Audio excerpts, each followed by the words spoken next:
আর একটা সবচেয়ে বড় অস্ত্র শিখিয়ে দিচ্ছি, এটা আমি কাউকে শিখাইনি আজ পর্যন্ত, আজকেই প্রথম। আমি আমার জীবনে দেখেছি এই ওসিলা করে যা চেয়েছি পাইনি এমন কোনোদিনও যায় নাই, আলহামদুলিল্লাহ। যদি আপনার রিজিক হালাল হয়, যদি আপনার আকীদায় শিরক না থাকে, যদি আপনার আমলে বেদাত না থাকে, ইনশাআল্লাহ পাবেন। সেটা হলো যদি দেখেন ইনস্ট্যান্ট পান নাই, মনে করবেন না দোয়া কবুল হয়। এমনও দোয়া আছে যে আমি 10 বছর থেকে করছি এখনো পাইনি, ইনশাআল্লাহ পাবো। তো ইনস্ট্যান্ট সব পেতে হবে এমন নয়। যদি দেখেন পান নাই, তার মানে তিনটা বিষয় ঘটেছে। একটা, বান্দা দোয়া করেছে, সাথে সাথে কবুল করা হয়নি, আপনাকে এটা উপযুক্ত সময় দেওয়া হবে।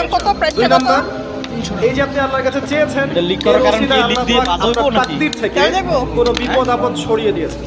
আপনি আল্লাহ পাকের তাওহীদের ওসিলা দিয়ে দোয়া করতে আল্লাহকে বলেন, আল্লাহ তোমার তাওহীদের কালিমা লা ইলাহা ইল্লাল্লাহ এর ওসিলা করে তোমার কাছে আমি চাচ্ছি, আপনি পাবেন ইনশাআল্লাহ।